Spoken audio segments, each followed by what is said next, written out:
Welcome back to Clydesdale Media, where we bring you the best from the world of CrossFit. Podcasts, news, special interest, health, fitness. If you like what you hear, hit that subscribe button, hit the notifier so you're the first to know when we have new episodes. Sit back, relax, and enjoy the show.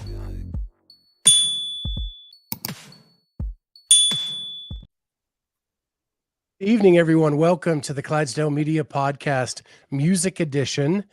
I have with me special guest, John Wooley. For those who don't know who that is, Make WODS Great Again, Kettlebells and Cocktails, Scale and Bail, affiliate owner, bank executive, and just resident bald man at all CrossFit events. There you go. Yeah, I think you got it all, especially the resident bald man. I like that part. I'm going to put that on a shirt. It's going to be perfect. And if you don't know, John actually is a guitar player. Your education in college was music, correct? Yeah, well, I tried to. My dad was foolish and said he'd pay for it. And to this day, I'm still trying to, as a dad myself, I'm trying to wrap my brain around him willing to write checks for thousands of dollars for me to move to Nashville and study guitar. But that was what I wanted to do. I'm like, yeah, I can make a living at that. Okay. And moved to Nashville and gave it a shot. So of all those guitars behind you, which ones do you play the most? Oh, that's a good question. Let's see which way I can turn here. So that one right over my shoulder is a Gibson 335. I got that from the Gibson mod shop and demo shop, actually. It had different pickups in it. I changed the pickups, but it had a gorgeous top and back as figured and just absolutely spectacularly beautiful. And then under it, probably two over is probably the one I play the most, which is a PRS CE hollow body. Next to it is a Nash Telly with Lawler humbuckers. There's a Gibson SG. I play these all about the same amount. There's a Gibson SG next to it that I got from the mod shop that's really cool. A Duesenberg hollow body, which is next to that. And on the far end is a Gibson Les Paul Gold Top with P90s. I've spent way too much money on these guitars. There's actually more in the room. Probably the one I play the most, though, was over my shoulder. The silver one. I built that one, actually. I took what they call a road worn guitar by Fender, which is just a Mexican brand. It had these awesome sounding pickups in it. Like they just sounded amazing. And so I sanded it. I hated the way it looked, and I just sanded it down completely. And kept the pickups, but I put new electronics and ripped the electronics out, put new electronics in it, and kept the neck and painted it silver and put a racing stripe on it. And it's kind of relic and looks beat up, but it's like having an old pair of jeans, you know, like you have something that just like fits, like you just like are connected to it. That's what it's like. I don't know what it is about the guitar. It's the cheapest one in the room, probably, you know, when it really comes to what it's worth, but man, I just love that thing. It's great. Yeah, to compete, I actually have two guitars. I sold a couple of my guitars when I got into podcasting and wasn't playing as much, but I have an Ibanez RG model right there. I was in a Satriani phase, right? When I bought that one. It's black on black with shark tooth inlays. Can't go wrong with Satriani. And then I actually have a cheap knockoff Flying V over there in that corner, just sitting there. But I hardly ever play. It's so hard to like rest on your lap because of the shape of the V, that I never ever play it. This is the one that one is the one I play all the time. From getting a Flying V. They're so hard to play on your lap. Like they slide around and they just fit weird. I have a couple more guitars over on the other wall that you can't see. And one is it's a brand called Harmony, which is a US made guitar. They're made in Michigan, I think. And it's kind of like a Jaguar shape or a Jazzmaster, but it has a weird body shape and it's top heavy. Same thing. You have to like rest it on the opposite leg to hold it. And it's a great sounding guitar, but it's so annoying to hold. I'm like, I can't decide if I want to keep it or not. You know, it's like, I don't know. You get weird about guitars. You just fall in love. Is there a brand you love? Is Ibanez your your Yeah, go-to brand? I love the way the strings lay on the fret. It's really easy to play. Yeah. It's pretty lightweight compared to like a Gibson Les Paul or something like that. Oh yeah. So it's so easy to take around, carry around, play. Yeah, that's and so pretty much sold everything but that and the Flying V. And Yeah. now I wish I had my acoustic back. I'm weird that way about guitars. Like I have the two that I love the most, this PRS behind me and the silver one up on the wall, both have 7.25 inch radius necks, and they're really easy play, really easy to bend. They're light. Um, they just feel really comfortable to me. All these Gibsons weigh like 1,000 pounds and they have big chunky necks and they just feel different, but I can't seem to get rid of them because they're iconic. And that's the problem. Right. That's what sucks about guitars. You have so many guitar heroes that play those guitars. You're like, oh, but I have to have this one, and you don't want to get rid of them, even though you don't really love it. So I'm trying to come to grips with that and decide if I'm going to hold on to all of these or sell some and, thin the herd a little.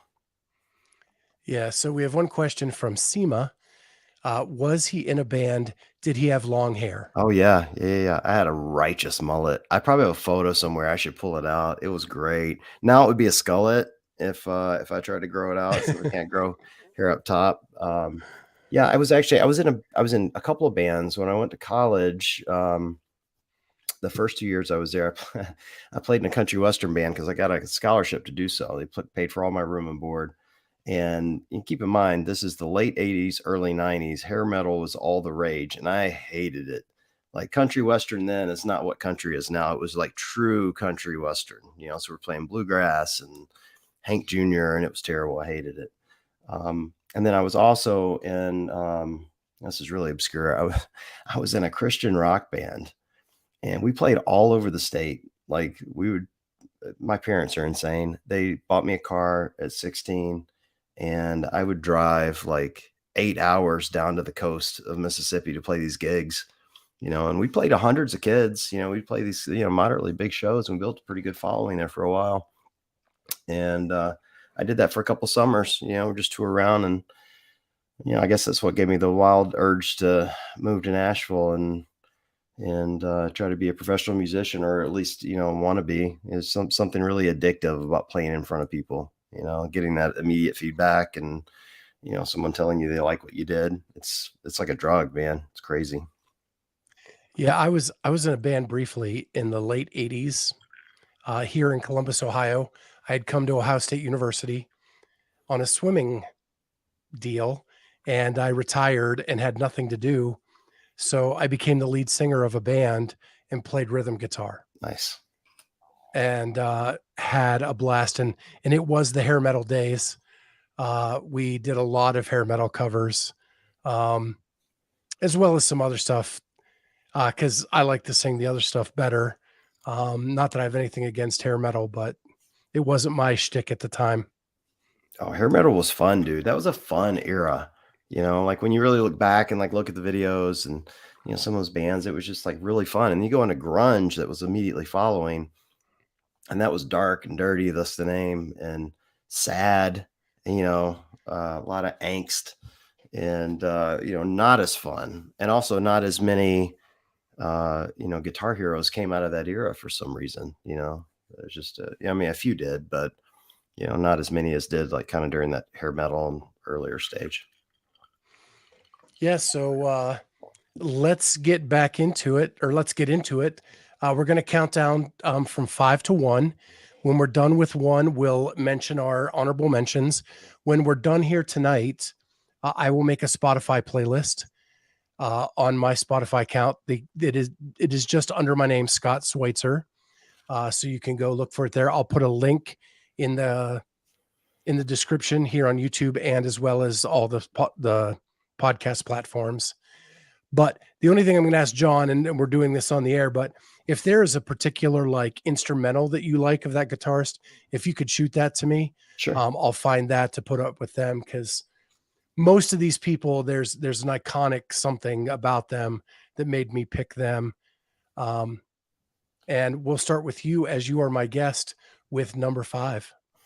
Oh, see, I didn't really put them in an order. Like as I was trying to pick guitar players, like I picked people that I thought were influential, did something different that had not come before them, or really even at like, people stole from them moving forward. I'll probably put, oh man, this is tough. I'm gonna put Steve Vai at number 5, which, in full Wow. disclosure, I'm not a monster Steve Vai fan, but like when I was looking over the list of all the guitarists I had written down, and I had about 10 to 12 written down, he's the one guy I said that, man, not only did he take a genre and reinvent what people thought guitar could do, but he's still doing it. Like this guy has been, I mean, he started in that hair metal era, came out during the movie Crossroads, and then David Lee Roth, and did that whole hair metal thing and had his own band. And, has done 100 instrumental albums, but even now, like, is continuing to reinvent what people think guitar can do. Like his brain works different. It's really insane the way he looks and thinks about guitar. And I couldn't leave him out of my top 5, because I think he took from kind of all the other masters and then upped their game. And that's, incredibly hard to do. Yeah, my biggest memory of Steve Vai is the movie Crossroads. I love that movie. And then So good. probably number 1 on my wish list for my vinyl collection is Eat 'Em and Smile. Yeah. The band that David Lee Roth put together for that the first album after the breakup of Van Halen, was second to none. That album is freaking incredible. So for your playlist, I want Yankee Rose on there, but I want the Spanish version. It's so good. It's hysterical listening to David Lee Roth sing in Spanish. That's what makes it great. And the guitar playing's spectacular. Yeah, and my favorite song on that album is Tobacco Road. Oh yeah. Well, I mean, it was interesting. That's when David Lee Roth obviously had just left Van Halen. Everybody's like, oh, he's never gonna, Van Halen's the whole band, or Eddie Van Halen's the whole band. He'll never be able to step out from under his shadows. And that's a fair statement to make, because I think most people would argue David Lee Roth's not a great singer. He's just kind of a showman. But he was smart enough to get David Lee Roth, who all of a sudden you're like, holy crap, who is this guy? Like, how can he be as good as Eddie Van Halen? And he really, and what was impressive about him to me is he wasn't doing what Eddie was doing. He had an entirely different style, an entirely different sound. He did some of the tap on stuff, but it still wasn't the same. Like Eddie does like a real classical arpeggio. Like I think of classical piano players, and that's what Eddie sounds like. Steve Vai does something completely different. It's almost like it's like a voice, it's like he's singing, and he hears something, and you can hear it in that. And he does some of those call and response with David. David he'll say something and he'll play back, and it'll make it sound like the guitar's talking. It's really, really unreal. Well, gosh, I think I talked myself out of my number 5. I'm going to switch it up already. And I'm going to go number 5 with Duane Allman. Oh, great choice. And I spent 4 years in Tallahassee, Florida, and you cannot live in the South without, because Tallahassee is pretty much Georgia. Like you are 10 minutes from the Georgia line, and you can't live there without knowing Southern rock. And like Melissa and the Whipping Post. And then in my research for this show, I learned that he plays on the outro for Layla with Eric Clapton. And to me, that is one of the most iconic guitar endings ever. And so that actually elevated him up my list. And I'm going with Duane Allman, number 5. Please put Jessica on your playlist. That's one of the greatest Allman Brothers songs. It is like such a great, iconic guitar sound, melody, like everything about it is just brilliant. And every time I hear it, you've got 2 guitars playing at the same time, one playing harmony to the other. And I just can't wrap my brain around that. Like my brain doesn't work fast enough to play with someone else. Like I just can't even consider it. And it's really unreal. And then when you think of the guitarists that came out of the band, like Derek Trucks is an example. I don't have him on my list, but he Dickie probably should Betts. be. Like he's, probably should be on the list of someone who's just spectacular that played with the Allman Brothers. It's like, man, like I can't even imagine the talent in that room at any given time. Yeah, I got to see Dickie Betts live, and by himself, he was like, I was awestruck. He was kind of hidden in the band with everybody else, but he was playing some of their classic tunes on his own, which was unreal.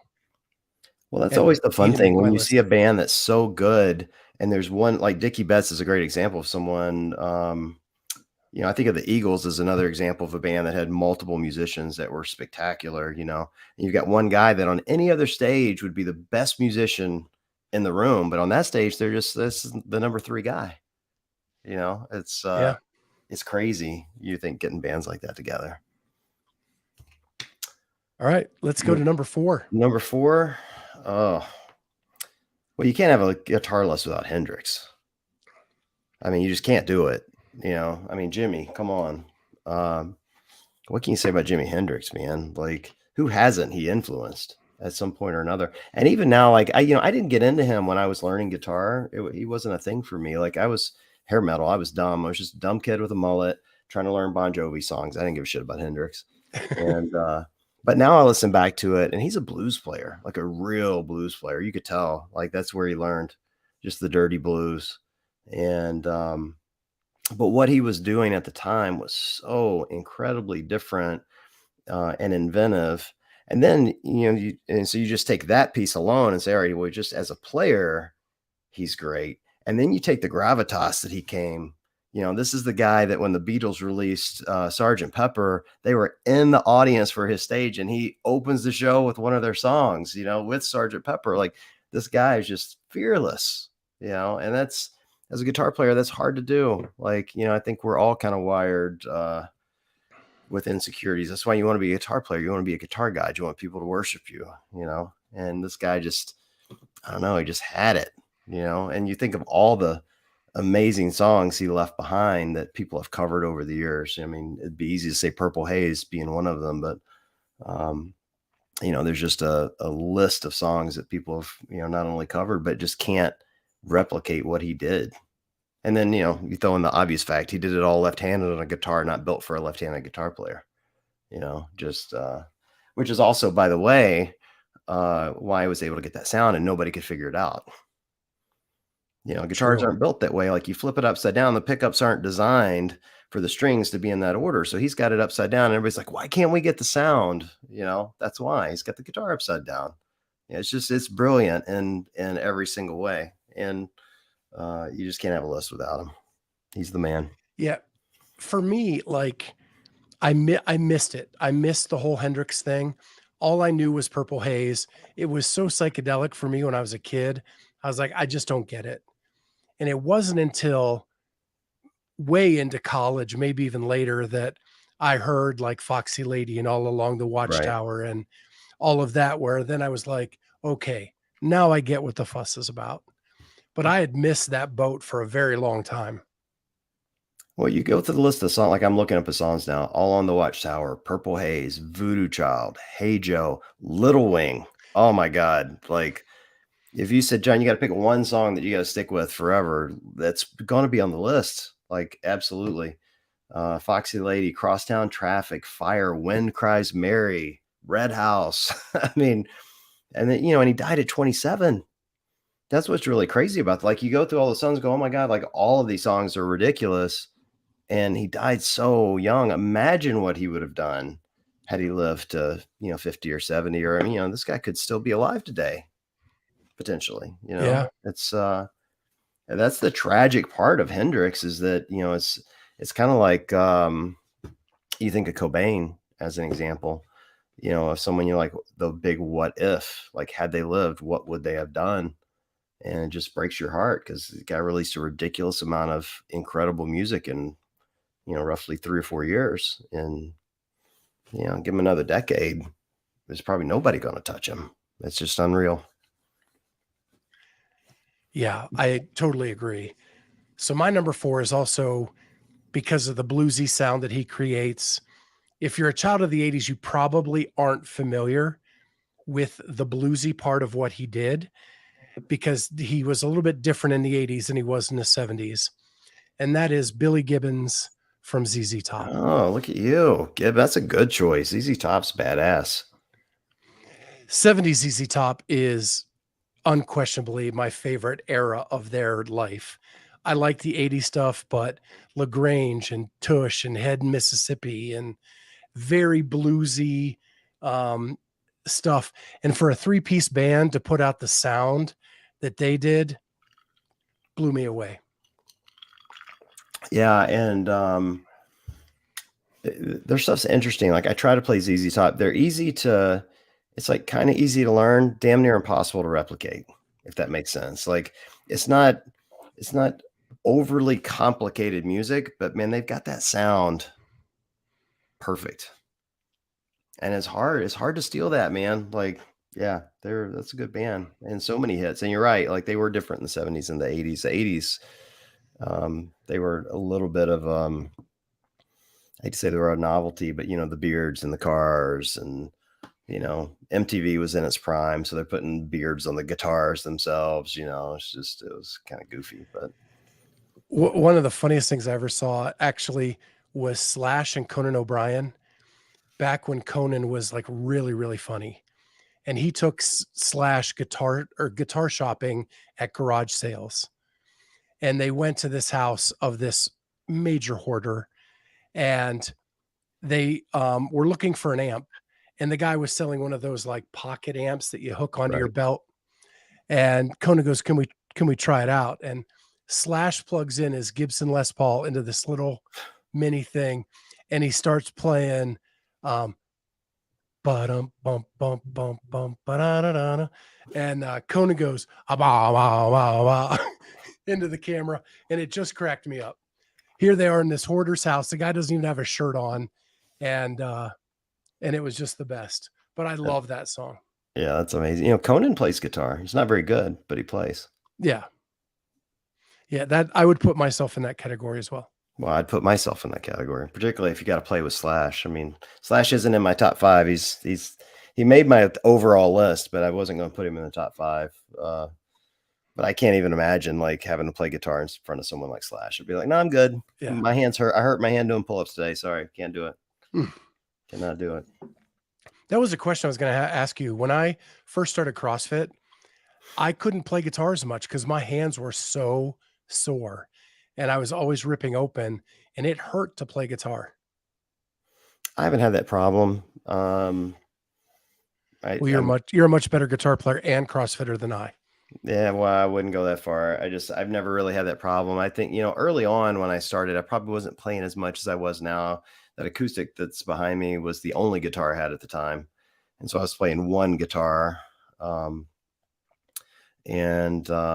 was probably alternating between CrossFit and playing guitar as like my main hobbies. Like I was newly single, and so I'd go to bars and do open mics and try to meet girls, and wildly unsuccessful at that, by the way.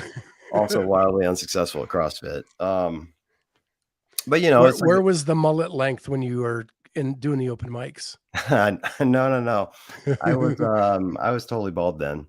So the funny thing is, when I got divorced, I decided that, you know, I've played guitar since I was 12, and during my marriage, I wasn't playing very much. I had one guitar and an acoustic. It's over here. It's a guitar my dad had bought me when I was a kid, and I was still playing some, but it wasn't like kind of my main thing. And then when I got divorced, I'm like, well, I should, you know, this would be a good hobby when my girls aren't around. It'll give me something to do.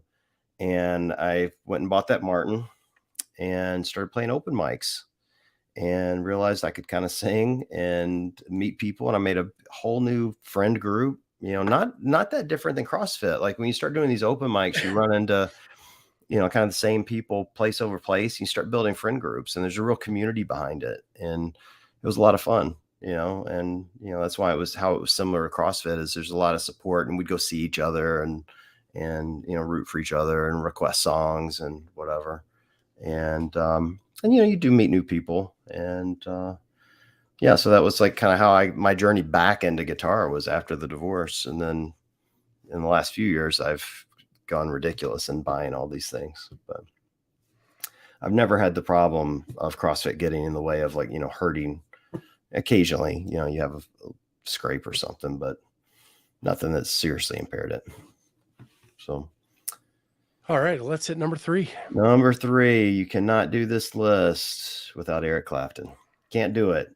Derek and the Dominoes, Cream, the Yardbirds, not to mention just a ridiculous amount of solo material, from, the 60s, the 70s, the 80s, the 90s, dude still playing, overcame drug addiction and some, and is commonly within the guitar world. There was a moment in England where people would literally spray paint on the wall Clapton as God,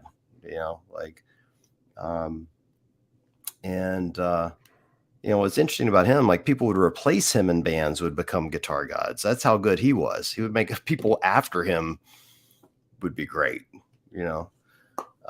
but for me, like for him, always a blues player, but he somehow has been able to take not only the blues, but do pop and rock and like sit in with others. And he just has like a very unique feel. And what's really unique about him, particularly compared to most guitar players, he's not a gear guy. Like he's like one guitar, one amp, no pedals, or, if he does, very few.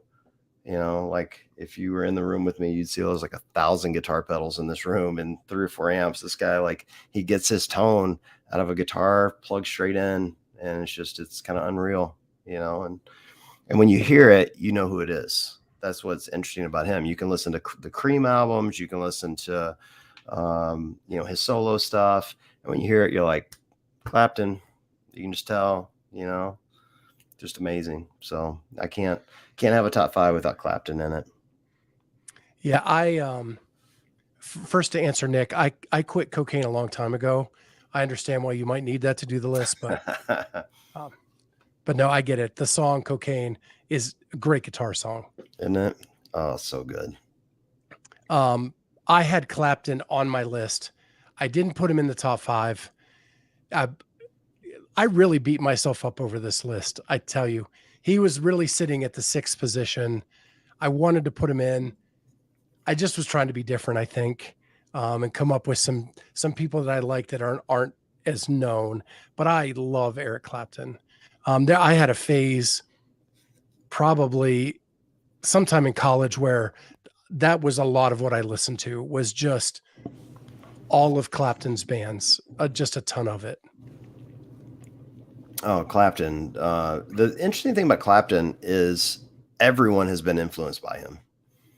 Like every living guitarist at some point has learned Cocaine or Layla, and those fills that come from it. Like he's just written so many iconic songs and played on so many iconic songs. And, similar to like we were talking about ZZ Top, like being able to mimic Clapton, like to play what he plays isn't incredibly hard. To make it sound like Clapton is damn near impossible. There's just something about the way his hand works is just different than everybody else. I don't know. I would say that's a lot of who I picked are that nobody else sounds like when you hear their solo, it's them. You don't even have to look at the radio or whatever to find out who it is, but agreed. So my number 3 is a bit obscure. He is actually from a Canadian band. Oh, here we go. Let's get the Canadians in the mix. And his name is Rick Emmett. Rick Emmett. Who is it? What band's he from? He is from the band Triumph. Triumph. Oh man, that's old school. Yeah. So what the iconic song that made me put him on this list is he has an instrumental on the album Thunder 7 called Midsummer's Daydream. That is just gorgeous.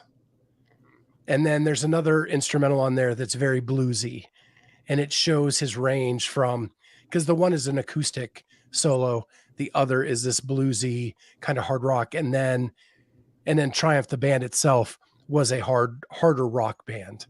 So you had that different kind of thing. And he's also the lead singer of Triumph for the most part. So singer and guitar player.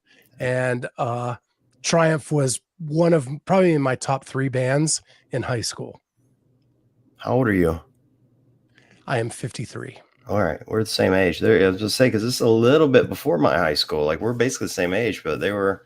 I mean, it was close. Like it was the early '80s. I just huge shout out to their artwork on their albums. I'm sitting there looking at their albums, going, "Man, this is so '80s. I love it so much."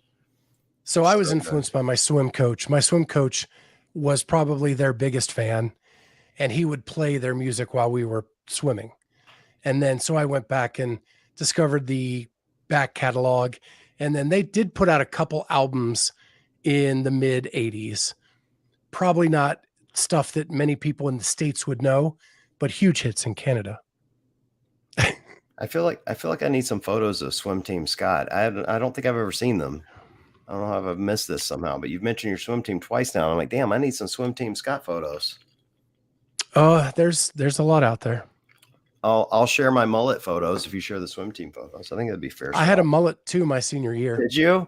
Mullets were all the rage in the 80s. Yeah, I let it. So my thing was I was going to let my hair grow until I made it to States, and then I cut it off. So right before, it was probably below my shoulders before I cut it. I had that in the 80s. I had the mullet, and then I went to the long in front mullet. That was a terrible look. My parents should have shaved my head. I don't know what the hell they were thinking. They were so nice. They just let me get away with it. But I had that bad. It was a bad look. And then you go to the long in front, short and back. Like, I don't even know how to, it's like the Karen cut. I had a Karen cut at some point. Now it just occurred to me that's what that was. Jesus, that's terrible. Yeah, we need to find a picture of that, and that needs to be a meme. Oh, I've got it somewhere. I have one somewhere. All right, we're on to number 2, right? I feel like my list is easy except for my guy at number 1. Number 2, Stevie Ray Vaughan. You can't have a list without Stevie Ray. Stevie Ray's influenced so many people. I'll give you a Stevie Ray story. I was in college studying music. I was in the music hall when they announced that Stevie Ray had been killed in a helicopter crash. And there was literally a wall full of guitar players sitting on the floor crying. These are, 20-year-old young men, myself included, just sitting there just sobbing over Stevie Ray getting killed. And at the time they thought Clapton had died too. Like he was on tour with Clapton. And so we thought Clapton was dead. We thought we knew Stevie Ray was dead. And I forget who else was on that tour. Maybe Robert Cray, if I remember right. I think that's right. We thought they had all died in the crash, which was, it was horrific enough that Stevie Ray had died, but, we thought Clapton was gone. But, you really look back on Stevie Ray again, it's like a life cut short, but you look at what he did in that short life and what he, how he changed the way people look at the blues and the way it's played. And he just played with such energy. Like he brought an energy to the guitar that I think very few had ever brought before, and he had what I have a couple of the people like kind of on this list. Like when he would play, especially if you watch his live shows, you could tell whatever was in his head was just going immediately to his fingers. You know what I mean? Like he's just creating. And for me, like that's the difference for him than others. Like it's simply creating on the fly, on the spot, like a painter, he's shaping sound. And it's really the live shows are really beautiful. His recorded stuff's great. Don't get me wrong. Like, when you go back and listen to Pride and Joy, Texas Flood, Tightrope, all that stuff's great. But when you watch the live show, particularly like the Austin City Limits shows that he did, he's creating on the fly. And he also had a ridiculous band, the band behind him that could seem to just keep up with him. I don't know. Like every time I watch him, I don't understand it. And I think that's what's most unreal is like, I mean, I've been playing, I'm 52, I've been playing for 40 years now. And I feel like I kind of understand the way a guitar works. And I watch him and I'm like, yep, I don't get it at all. I don't even come close to understanding how he gets the sound, how he makes it happen, how it looks so effortless, and then, you can think of the, 1,000 guitarists that came after him that were just influenced by him. Just unreal. Yeah, I'm a huge fan of Stevie. I don't know why I do this, but I put him and Dwayne Allman in the same kind of box, Yeah, even I though see that. I wouldn't say they play the exact same style of music. And that's why I went with Dwayne, just because I personally, I like their music better than Stevie's music Right. when it, not that I don't respect what Stevie was able to do. And I still listen to a lot of Stevie. I had probably all of his albums, um, at one point in my life. So yeah, huge fan. I think that the beauty of music, though, is that it's not an insult to say you have, Dwayne Allman over Stevie Ray Vaughan. It doesn't mean you don't like Stevie Ray Vaughan. It's just you prefer Dwayne Allman, or there's just something about it that you connect to different, So that's where I always get annoyed at guitar players like, how dare you not have so and so in your top five? It's like, all right, like, as an example, I don't have Eddie Van Halen in my top five. I worship that dude. Worship him. Love him. Like I could talk about Eddie Van Halen for hours. But that's, like if you're sitting here and forced to rank, it's not an insult to say that you think you like this guy better. They're both aliens compared to you and I. Yep. So my number two, most people don't think of as a guitarist. And what I will say is my 1 and 2 were definitive. These are definitely my top 2 favorite guitarists of all time. My number 2 is Prince. Yes. Yes, bitch. Bring it. Let's go. Let's talk French. And what put it over the top for me is he was at the Rock and Roll Hall of Fame induction ceremony, and he played While My Guitar Gently Weeps, the guitar solo part. I watch that once a month on YouTube. And if you have never seen it, you have to see it. And when this guy takes the stage to play that part, watching all the other Hall of Famers in awe of this little 5 foot nothing dude commanding the stage with that guitar, and he collapses into the audience. They catch him, they push him back up on stage, and he keeps playing. It just is captivating. Then you add the Super Bowl performance in the rain, playing Purple Rain, lights out, I might add, is insane. And his early albums, he played every instrument on every song. Yep. He has Like, more songs in his vault unreleased than most artists will ever release in their life. It's the dude's like, again, an alien compared to the rest of us. Like, and he right. played that little Telecaster, little telly, and just he made it sound like, which are traditionally like kind of a thin sounding guitar. They don't have humbuckers. For those of you who don't play guitar, single coils are kind of noisy and they're very thin sounding. They're like Stratocasters, same thing. And blues players normally play them. And country players play Telecasters. That's why that thin sound is so good. Prince had a way of making this thing sound like it was the hugest guitar on the planet. And similar to what I was mentioning about Stevie Ray, it was like whatever was in his head just came out his hands. And you never knew what it was going to be. You had no idea. But you knew when it came out, it was going to be ridiculous. And it always was. He's the man. He So a was in friend of the my show, honorable mention list, for whatever that's for. friend of the show, Elise, said she knew that Prince would be on my list. Yeah, he just, Yep. gosh, alien is the right word for him. His death hit me hard.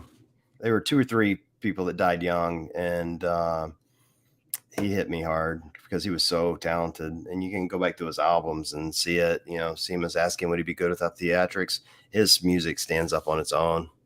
But like so much. His playing, his writing, singing. But it's guitar playing. If we're just sticking to guitar playing, the dude's just got ridiculous chops, and he didn't play much. That was what's interesting about him. He always had other people in the band like kind of doing the bulk of the work. He didn't choose to be a guitar guy, but had he wanted to, he absolutely could have been. He absolutely could have been. I agree. He could have leaned on that and chose and knew he was good enough at everything else that he didn't have to. Oh yeah, he was the man. Like I said, I had him in the honor mention list. I could easily move him into my top 5 and not feel bad about it even a little. I didn't, only because he wouldn't view himself as a guitar player. I think he, because he played so many instruments, I think he just viewed himself overall as a musician. But he was Yeah, the it man. really was that iconic moment at the Rock and Roll Hall of Fame when every other great guitar player is looking at him like, my God. Right. Yeah. No, I go back and watch that one from time to time too. And the Super Bowl when it starts raining. I mean, come on. Like, when God himself says Purple Rain's going to get played, let's make it rain. That, come on, the guy's blessed. Like, that's all there is to it. Just unreal. Right. Unreal. Well, we're going to go to number 1. I've listened to your shows and I've listened to you on other shows. My guess is I know what number 1 is, but we'll let you reveal it. Look, you can see it right back there on my wall. You can see I'm a fan. John Mayer. This guy's a master. He doesn't get enough credit for it. I think from, most people view him as the guy that wrote My Body is a Wonderland, and that's fair, and certainly if you go back through some of his albums, Born and Raised is a good example. There's a lot of acoustic stuff, but this guy is a guitar player, and much like Clapton, who, by the way, Clapton himself calls John Mayer a master. Like, quite literally, in an interview said John Mayer is a master guitar player, one of the best on the planet. And he's got that same skill that we're talking about Prince or Stevie Ray or some of these others, that he thinks differently about the way this instrument is used. And whatever's in his head just comes right out of his fingers. And it's crazy. We went and saw him. Me and my youngest daughter went to Pittsburgh to see him live.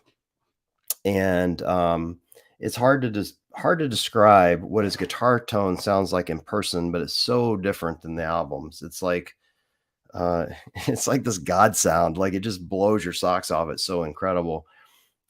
And his band, everyone on the stage is probably the best musician I've ever seen live. And I'm not like just exaggerating. Like, you watch him on and go, holy crap, like all these guys are great. But when he starts playing, everybody else seems average. And it's noticeable to the average person. Like, my youngest daughter doesn't, she plays a little guitar, but she's not really a musician. And even she was like, why is he so much better than everyone else out there? And all these guys are like the best of the best. It's just whatever in his head comes out of his hands. And he can play anything: pop, rock, hard rock, country, acoustic, whatever he wants to play, he can play it. And then somehow in the middle of all that, he's a great singer and a great songwriter too. It's like, it's kind of obnoxious, kind of like Prince, that he can do it all, but if you just stick to guitar playing, ridiculously talented. And then he's got this weird skill of understanding what a guitar needs to be great, and has built this kind of relationship with PRS where he's building his own guitars that are as good as any guitar on the planet. Like, I don't know. It's, and he's young, he's 40, he's just a baby, but it's kind of unreal to think someone that young is that talented and continue to do this. And not only does he do his solo stuff, but then he goes out and, just for kicks, learns the entire Grateful Dead set, and goes and tours with them just for kicks. Why not? Let me go put on some headphones and learn all Jerry Garcia stuff and go play that. And then he'll just go sit in with somebody else, and they'll go sit in with Fall Out Boy and play the solo to Beat It by Michael Jackson. Like, just whatever he wants to do, he can do it. And when he does it, you're like, holy shit, that's brilliant. So I absolutely, most people say he shouldn't be number 1. And I understand that argument. I think he should be in anyone's top 5 though. And I think this is a guy that, people are going to look back at the end of his career and go, yeah, we see it now. He's going to have a body of work that people are really going to recognize as special. So Elise says she has a friend that plays guitar and says similar things about John Mayer. Where John Mayer took a step up for me is, I was watching a Sammy Hagar benefit for the troops, and he put an all-star band together. And when you do that, you have a bunch of alphas on the stage. John Mayer was the alpha of the alphas. And that means the other alphas have taken a step back. And when that happens, you know that there's greatness in front of you. Yeah. You know, what's interesting about him, similar to Clapton, is like when I hear him play, I know it's him. He doesn't Oh, do yeah. like this outrageous leads to like, I mentioned, Steve Vai was my number 5. And when you hear Vai, you know it's him because it's these wild swells and whammy bars and tapping and speed. Mayer will play one note, literally one, and you'll go, John Mayer, that's him. It's just like it's just like Clapton. It's a touch. And I could grab the same guitar, same amp, play the exact same note. It would sound nothing like that. He just has a touch, and that comes from years of, these guys sit in a room and they play for 12 hours a day, and Yeah. that's what it takes. And they have something special that the rest of us don't have. His string bending, like he does it all with his fingers to me. It is just,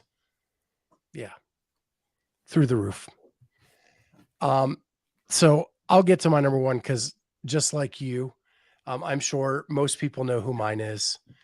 He sits over my shoulder every show, right back there, and that is Eddie Van Halen. Love that guy.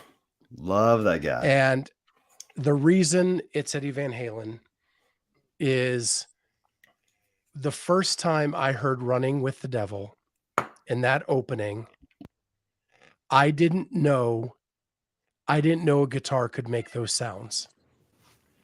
I was like, what the hell is that? And then I just wanted more.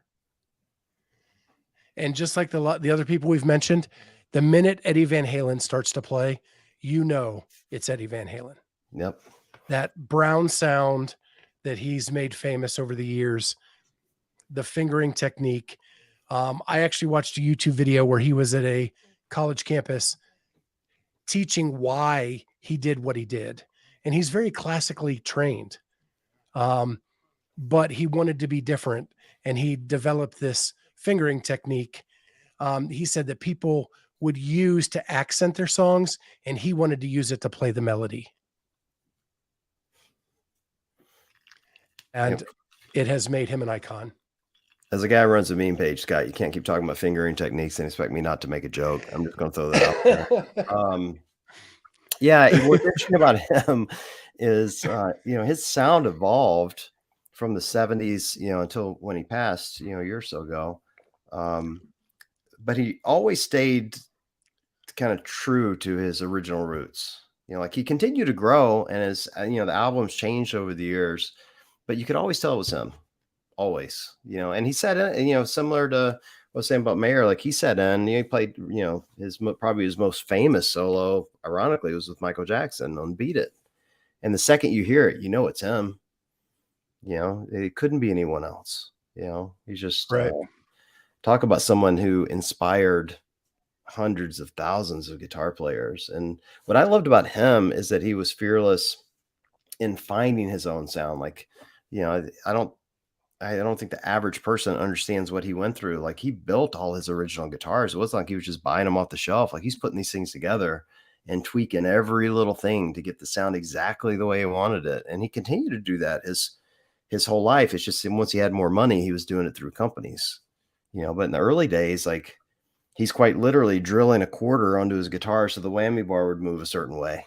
It's really creative and it's artistic. Like he's an artist, and I don't think he gets enough credit for that.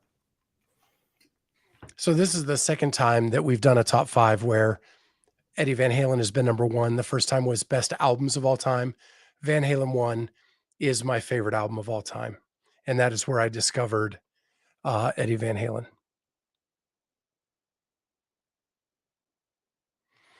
And I think we have some frozen. I hope it's not me.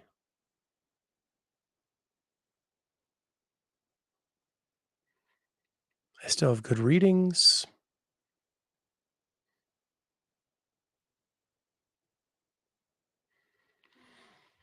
So anyway, while we're waiting for John to come back, can you guys hear me in the chat? Hopefully you can. we're going to quickly go. Okay, so John is frozen. All right, cool.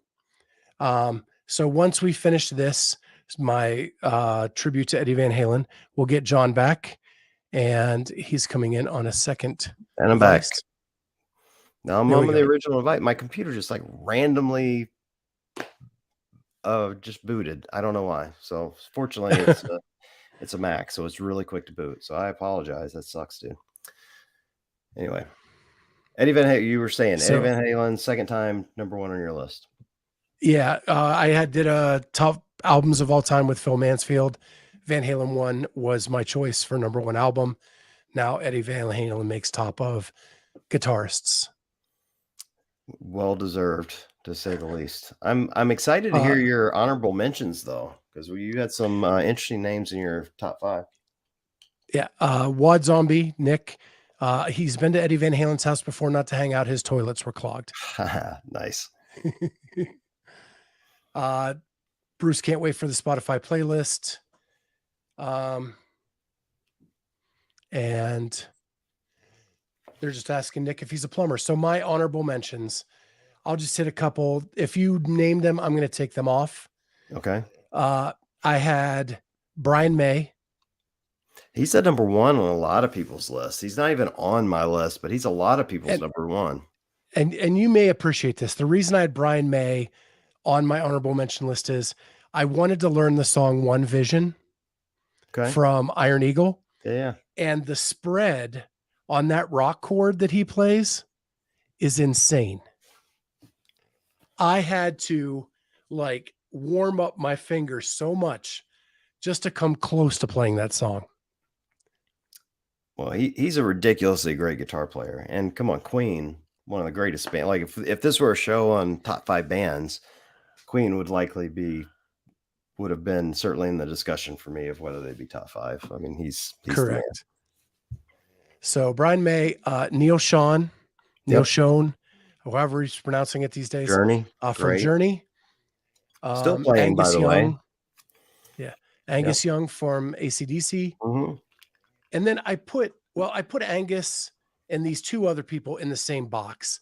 They're riff masters, but like not really who I consider like sustained guitarists. And that is Angus Young, Jimmy Page, and Keith Richards. Yep. Some of the most famous guitar riffs in the history of music, but you don't hear that iconic solo or things like that. And then I just love Joe Walsh.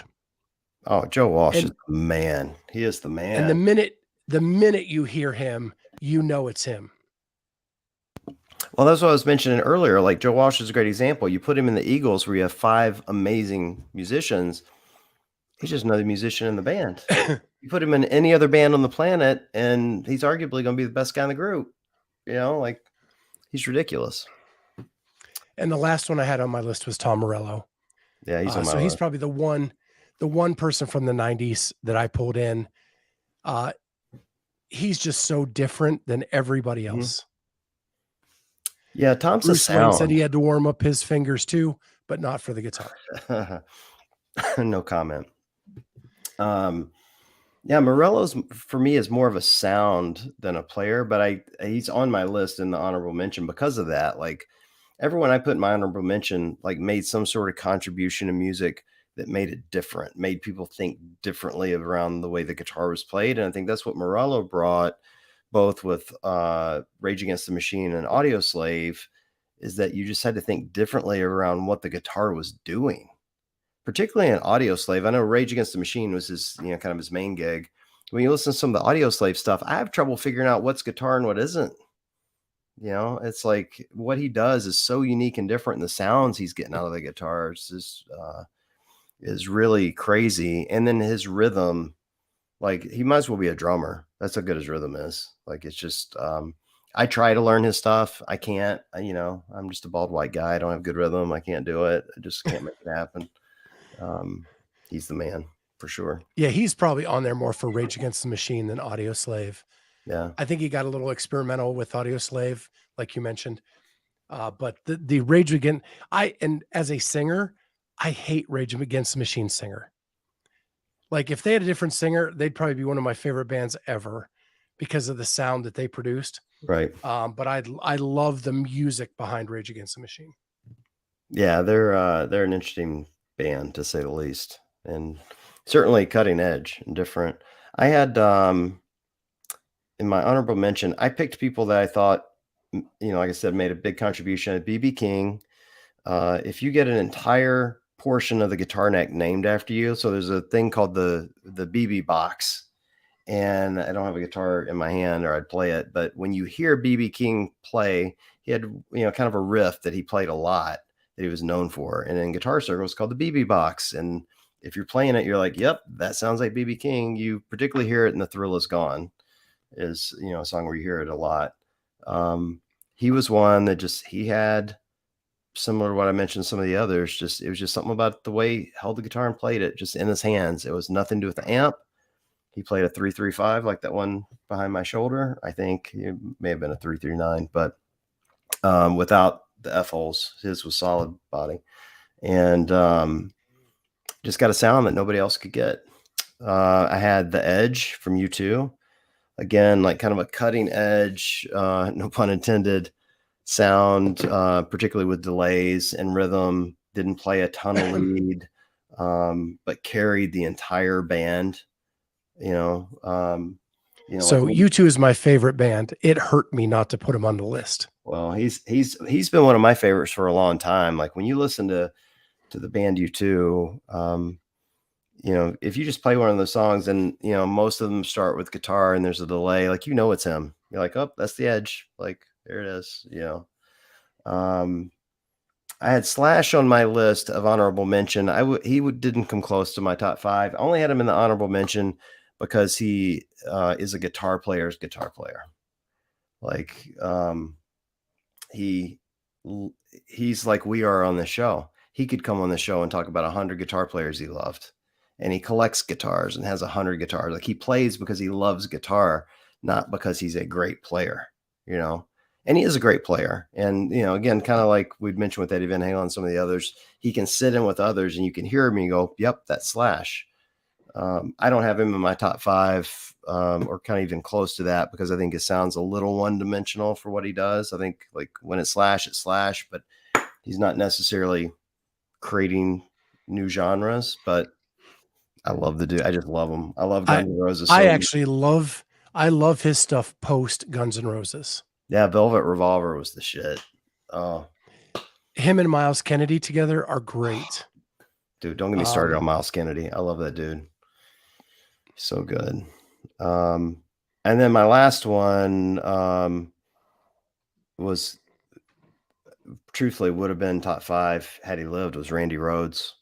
Like, unfortunately, he's only got, kind of a couple albums under his belt. And so we don't really know what he would have ended up as. But, kind of similar to, what we said with Hendrix, like the little work you got out of him was so different than what everybody else was doing at the time. You're like, oh man, this guy's going to be one of the greats. And then, tragically lost him. So just really too bad. And the only other thing I had, Scott, that we didn't, I'm not sure we have time to talk about, but I would encourage others to do it. I think the newest genre or the best guitar players to find now are on Instagram, truthfully, and YouTube. Like some of the greatest guitar players will never play arenas. Like, this guy follows me actually, and I'm so geeked out by it. But he's on this show called Anderton's TV, which is a music shop in England, and they have a YouTube channel, and they've got a lot of followers, by the way, getting close to 1 million, I think. His name's Danish Pete, and dude, this dude is one of the greatest guitar players I've ever heard. Can literally play anything. Every time I hear him play, I'm just like, Jesus, like if I could do that, I would literally quit the bank job tomorrow and go on tour. Like that's how good he is, and so I would encourage people, like, get into, if you want to learn guitar or you want to see great guitar players, you can listen to this list and go listen to the Spotify playlist you're going to put out. But there's so much great new music going on Instagram and YouTube right now. It's mind numbing. It's so much fun. Yeah, I know when I would go on TikTok back in the day, or Instagram now Reels or YouTube Reels, if I find musicians that I love, I deep dive. And it can be people from our generation, people from today's generation. Like I dove down Stuart Copeland's TikTok page to the very end the one night, or I find a guitar player that is just blowing me away, and I'll go watch every video that they put out. That's my relaxation time, because I love finding new music. I love CrossFit, and that's kind of like my day gig. When I'm just relaxing, it's about music, playing a record. And I love going back listening to records. I've said it on the show before. Spotify has made it so you don't hear those other tracks anymore. Right. And some of those tracks are amazing. And You know, so that's what I listen to when I'm working. what's interesting to me about music, similar to CrossFit, is that it's the one thing that it crosses all boundaries: race, religion, politics, like all those things that we all fight about. Like if you and I were sitting there talking about politics, we'd probably argue about a dozen things, right? We're not going to argue about music. We just love music. It's great. Yeah. And we can debate it over who's the best, but we're not going to hate each other for it. We love it. And CrossFit's kind of the same way. We all hate the assault bike, but we're not going to hate each other because you may like it and I don't. We're just going to make fun of each other for it. And that's why I love music so much, because it's the one thing that, or one thing in my life that I think brings everybody together and that you can all enjoy. And if you have an open mind, enough of an open mind, you can really listen to all genres and find something that you like in that genre, whether it's, bluegrass, country, western, pop, rock, rap, whatever, it's a real, I don't know. It stirs the soul. It's the best way I can put it. It just brings us together. One person we didn't mention that I just did a deep dive on was Roy Clark. Oh, yes. That dude could play. That guy could play anything. And if you think like Eddie Van Halen can play fast, Roy Clark dusts him. Yep. And if you don't mind watching some black and white footage, you can go back through YouTube and see some of the most incredible guitar playing ever. And I did have him on my list briefly. I don't know where he went, but because I did do a deep dive on him. Because growing up in Western Pennsylvania, we had one channel, and Hee Haw was on every week. Oh, I watched Hee Haw every week. I grew up in Mississippi. Yeah, Roy Clark and Buck Owens, for sure. Yeah. Yeah, all those, like those early country guys were all great. You'd have him, Chet Atkins, Les Paul, who's, the guitars, branded after back here, kind of the same thing. Like, you think of all these guitar guys, none of them would have happened had it not been for these guys blazing that trail first, Yeah. So we're going to put together a Spotify playlist. John, if you have anything you want specifically on that list, send it to me. Yep. I'll get it out there. We'll put it in the description of this episode on both audio and video. And then please go to YouTube and watch Prince play While My Guitar Gently Weeps. You have got to see that performance. It is just as an aside, the most amazing thing ever. Because it has something to do with music. And because I just read that the games were going to stay in Madison for another year. Ben and I were talking, and Nikki, we're talking about throwing a party in Madison. We rented out a bar last year. I think I might do a set there. I'm pretty sure I'm going to bring a guitar with me to Madison and do a show on there. So everyone's invited. Everyone who watches Clydesdale can come to the party. It'll be great. It'll be big fun. Awesome. So bring your guitar. Hopefully I'll have my sinus surgery then, and I can sing along. There you go. Perfect. We'll do a little sing along. Be fun. There we go. Do some Prince. Yep. See how talented you are. Fun, man. I haven't been on your show. When was I on your show last? It was a long time ago. You had me on with that Daddy Wad guy. It just started his meme page. Like, I swear to God, it's like 4 years ago or 3 years ago. It's a long time ago. So that's when you were like episode 15. Yeah, I'm an OG for the Clydesdale. Yeah, we're like at 600 or something now. Yeah, 700. For those listening, like I had been followed by I don't know the guy's name in real life, but he had a meme page called the Daddy Wad, and he'd kind of taken off. He got like 10 or 20,000 followers like real quick, and his memes were pretty good, And you reached out. I think you guys were at the same gym or something. Yep. And you're like, hey, we want to do a show about memes. Can you guys come on together? And I'm like, all right, I don't know this guy, but sure, why not? It was fun. It was, and then it was like a brand new show for you. And the next thing I know, you're like talking to Frasier and Thor's daughter and everybody under the planet, like killing the media game. I'm like, all right, well, Yeah. you're Just trying to welcome. keep up with you, John. I don't know about that. You're killing it, dude. You're absolutely killing it. Yeah, but we actually had you on again, live from the Masters Fitness Collective. Oh, that's right. We did that, didn't we? I'd forgotten about that. I was around all those old people. My brain gets addled when I'm around all the old people. That's right. That was a we had a short, great though, wasn't it? Wasn't it conversation like there. a short interview, like a 10-minute interview or something? I can't remember. Yeah, 10 or 15 minutes, but it was live at the Masters Fitness Collective. You were hanging out for the weekend. We had a great conversation. Are you going back to that? You want to go back to the Masters event? Gosh, probably. I was just talking to them about that. My coaches are trying to talk me into actually trying to qualify. I'm like, no. Like the gauntlet was hard enough for me. I got no desire to actually go out there and embarrass myself for real in front of people. Like, but I could be talked into going. And the reason why you should go, Scott, and I should go too, is Sweetwater is in Fort Wayne, Indiana, which is the largest guitar store on the planet. And you and I could take a day and swing over and play guitars all afternoon. It'd be fun. Yeah, my daughter actually tried to get an internship there. Oh, dude, get her in. So you may actually get to meet her. She's a photography major. She tried to get an internship as their photographer to photograph all the equipment for their catalogs and website. But she graduates in May from OU, and I'm going to bring her to the semifinals to take pictures. Oh, sweet. That's very cool. I'm bringing my kids to that too. Actually, that's gonna be a fun weekend. I'm excited for semis to be in Orlando this year. Yeah, we're going to go to both. We're going to try to go to both, I'll say. Yeah, well, you're a hustler. I don't have that kind of time. I'm not flying out to California. No offense, WODS, Nick, and anybody that lives in California. It's just like back-to-back weeks, and I can't afford to do both. So Orlando's closer for me. I can handle Disney World, not Disneyland. Yeah, and the only reason I said that with MFC, and my riffs have gotten me in trouble anyway, so I might as well just say it. I was a judge there last year because they were short-staffed. It didn't go very well from a judging perspective. Were you not did Hiller give you shit? You weren't no repping, or what was the deal? No, I was fine. I'm an OG judge. We were so short-staffed.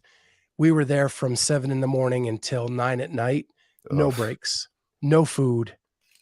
I'm 53. You know how it is. Like, yeah, you just can't do those hours anymore. Yeah, no thanks. I got nothing. No. And I'm old enough now to say I don't give a shit. I'm walking out of here. Right. That is the difference between being 53 and 23. At 53, you're just like, screw you, buddy. I'm out of here. Like, you don't care anymore. 23, you might actually not have the courage to tell somebody to go screw themselves. But at 53, you're like, yeah, see you later. I'm out. Yeah. No, like I can't go that long without eating. Like people who fast, all power to you. I'm trying to lose weight. That is not the way I'm trying to do it. Yeah, you're killing the game though. You looked great when I saw you a couple of weeks ago. How much weight have you lost? So I'm just over 30 pounds. Since the games, if I get this sinus surgery done, right now I'm at 15 to 20% of my airway.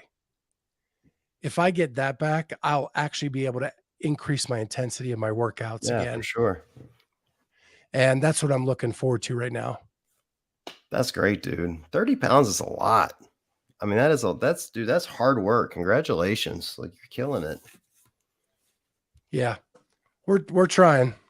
Well, and we're going to keep on plugging away. And the best thing was at Wodapalooza, like, I walked around all day and didn't feel any of the effects of that. At the games, I was hurting, running back and forth. And that was really the goal of this, is to get as fit as I could so that I could take this. I had the stamina to survive the weekend. Well, that's the hard thing, particularly as we're walking around in CrossFit shoes, which suck anyway. Well, it's exhausting on your body, and like an extra, in this case, 30 pounds, but even an extra 10 pounds, you don't think of what that does. But I think I read once that an extra 5 pounds of weight is like 40 pounds of pressure on your knees. So you think of like what 30 pounds does to you. Like that's amazing. So that's great, man. Yeah. And not to mention, like, it's cheaper to buy clothes. Yeah. Like, I'm down 2 sizes, all that kind of stuff. That's just awesome. Well, But yeah, I'm hoping to what be down Travis will another indicate just to chunk by send the you free games. shirts, man. Come on, Travis, get on it, buddy. Travis is good to me. I He's can't good to all of complain us. there. He gave me some great stuff at Wadapalooza. I'm very excited about it. Yeah. Well, John, thanks so much for jumping on. Any big plans for the show coming up? Um, yeah, maybe. I was watching your little intro when it came in. I'm like, man, I got up my production game. We're actually hiring a producer or bringing someone on that's going to help us increase our production value. So that's good. We're going to try to take a little different tact with the podcast this year and just try to do more conversations that matter and less games talk. Like I think there's a lot of podcasts that do a really good job. Yours being one of them that does a really good job talking about the games and athletes, and we're still going to have athletes on. I just like to talk to people more about what's going on in their everyday lives. People that are in our community. Keep that in mind. So CrossFitters and talk more to affiliate owners because that's close to my heart and the changes that are happening in people's lives than just, hey, let's talk about the games going to Madison and some of the stuff we've done in the past. So I think you'll see some of that coming down the pipe from us. And then bluntly, How like has becoming an affiliate owner changed your life? a lot actually. And that's where some of the big changes are coming. Like we have a lot of stuff coming down from that. I'd say right now I'm probably in what I'm calling the consultative stage for that. Like, we just had a team meeting actually with all the coaches and my lane is helping connect the gym to areas that can help us, so like I got Jen, our founding owner in front of, the CEO while we were in Wadapalooza, and she had, 15 or 20 minutes to chat with him about CrossFit and what's coming up and that sort of thing. And, we're working with some PR people within CrossFit and some marketing people and, kind of connecting them with the people that matter. And then, but for me, the big thing is like, how can we help our local community? So we're launching a second adaptive class, which is really important to me to get that done and important to Jen and Tom. It's a really special group. And when you think of like the changes you make in people's lives long term, this is a group of athletes that their families thought they would never do anything athletic. And not only are you helping them become athletic and live healthier, more productive lives, but their families are changing. Like I get really passionate about this, but I was talking to Jen the other day. We have this one athlete that comes in all the time and she will come up to the coaches and go, "What'd you have for dinner?" And she's a neuro athlete or what would be called an intellectual athlete and in the game circle. And the coaches would tell her and they're like, "What did you have?" And she'd go, "I had mac and cheese or I had chicken fingers," and it's really sweet. Now, when she comes in and they go, "What did you have for dinner?" She'll go, "I had baked chicken and rice.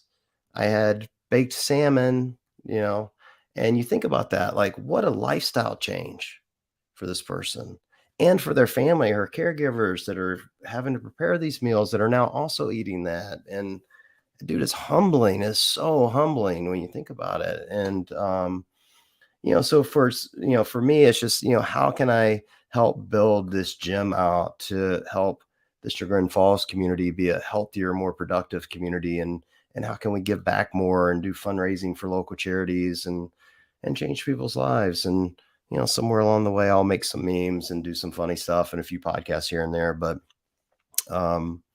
yeah, I know I get kind of geeked out about this, but it's really life-changing, man. I love it. I wouldn't change it for anything. And, I'm just super grateful to the community that's allowed me to be a part of it and to CrossFit and everything that Greg created and everything we're all creating together. It's an exciting time. Yeah. Well, John, thank you so much. That's why I love this music show is that we're not really talking CrossFit and it's more relaxed and we kind of get to know each other on a different level than just the CrossFit thing. And so thank you for doing this. And there's so many different avenues we could go down with this. So expect another DM at some point to jump Anytime. on and we'll do another list. Yep. Anytime. Happy to do it. All right. Thanks, John. We'll talk to you later and everybody will see you next time on the Clydesdale Media Music.